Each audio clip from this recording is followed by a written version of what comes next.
Well, hello guys. um, I would like to send a suggestion to these people who publish regularly videos on motorcycle safety, on motorcycling technique and related stuff.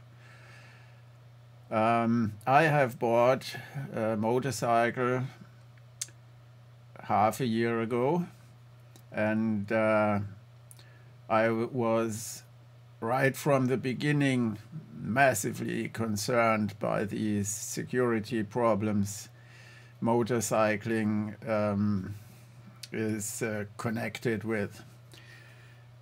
And even before I got my bike from the shop,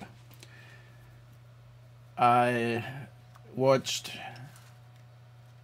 really hundreds of videos about motorcycle safety, lots of crash videos, in order to learn what are the main reasons for motorcycle crashes.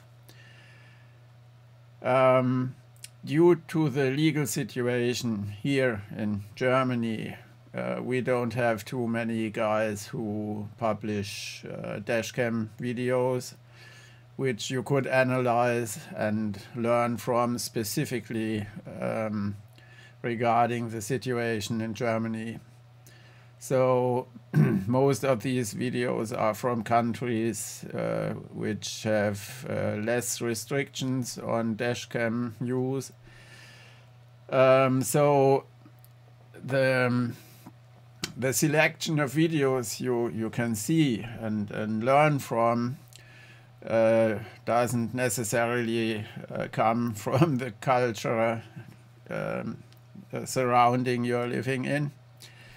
But of course, there are lots of similarities and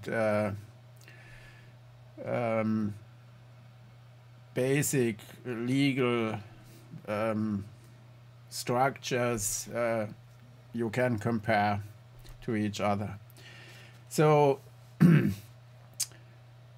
what I have learned for me is especially one important thing. As a motorcyclist, you are able to accelerate into a given situation so fast that others may not have the time to realize the changes in their surroundings.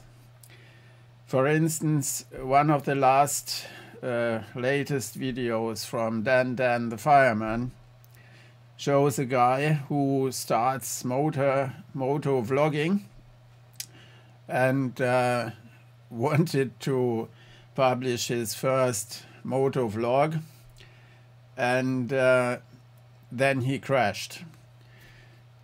Of course, it's problematic to concentrate on two things at the same time. That is cycling and vlogging. So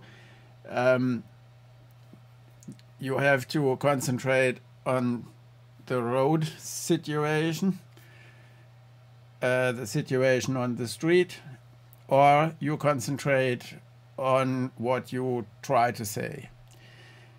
That's the main reason why I don't have any vlog equipment yet, and I wonder if it is a good idea to start it at all. But that's everyone's opinion, and everyone can decide on this like he wants. But what I have seen in this crash video is that there was one woman who wanted to take a left turn across the opposite lane, and the motorcyclist, the vlogger, came into this street and accelerated heavily. And I think that if he had accelerated more cautiously and had a lower speed, then this woman would have had more time to react, to recognize him, and to get aware of the changes in her situation.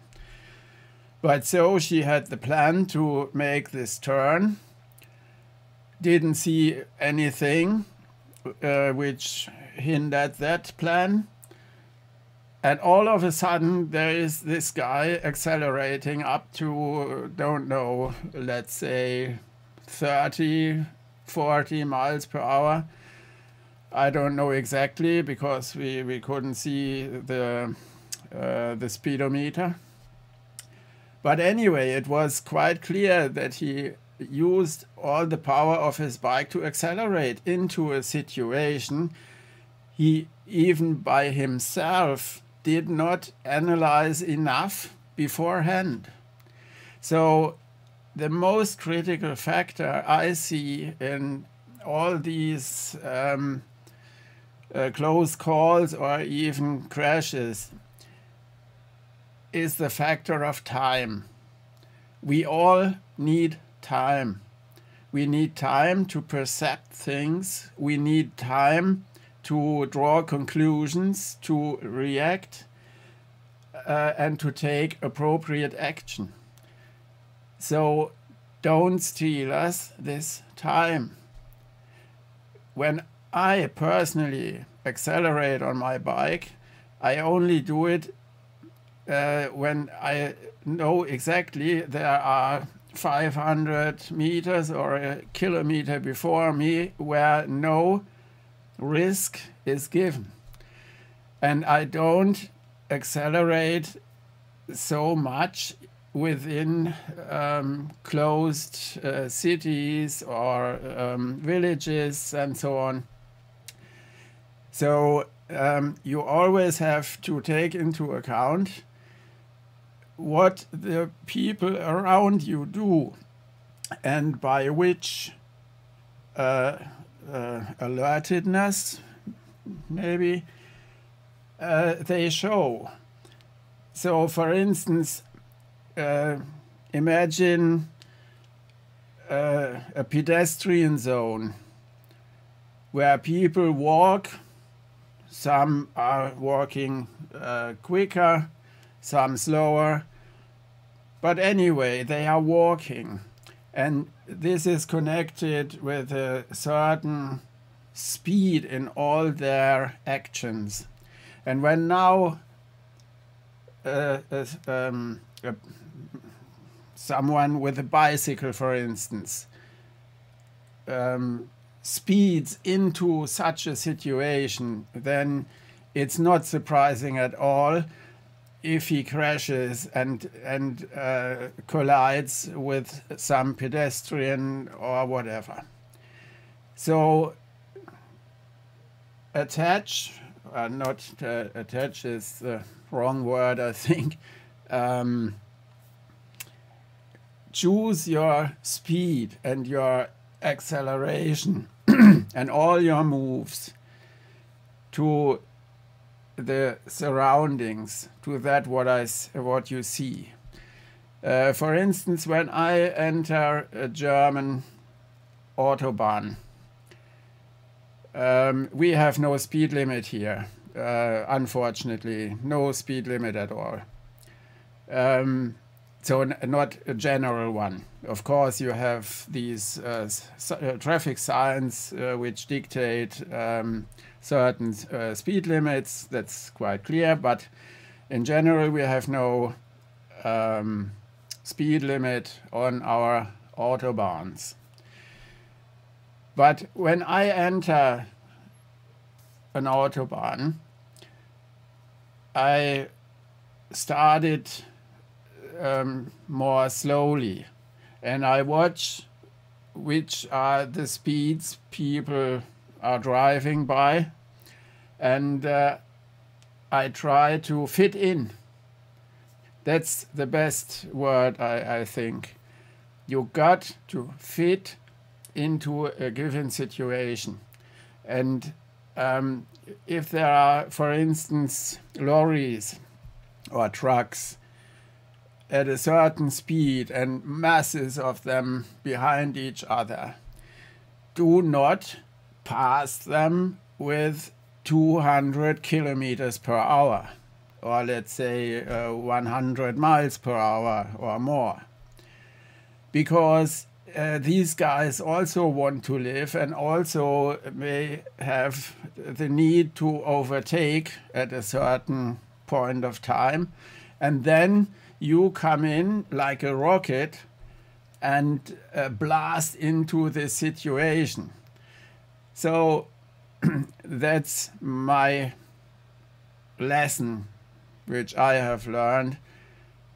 Do not over-exaggerate things.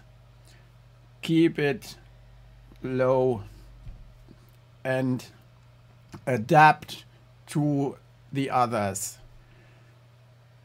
So if you behave in an unexpected manner for other people, then you shouldn't be surprised if they react in the wrong way to that what you do. So I think this is a message which people like DanDan or MotoJitsu, which I like very much, could express in their native language much better than me. So what I said now is a suggestion, and I think that it would be worth it to think about this idea I have about time and space and the adaptive driving, I would like to call it. Adaptive driving, yes. So these are my 2 cents, I think Americans say. Yeah, consider it, and I wish you a safe ride, an enjoyful ride, and have a nice day. Bye-bye.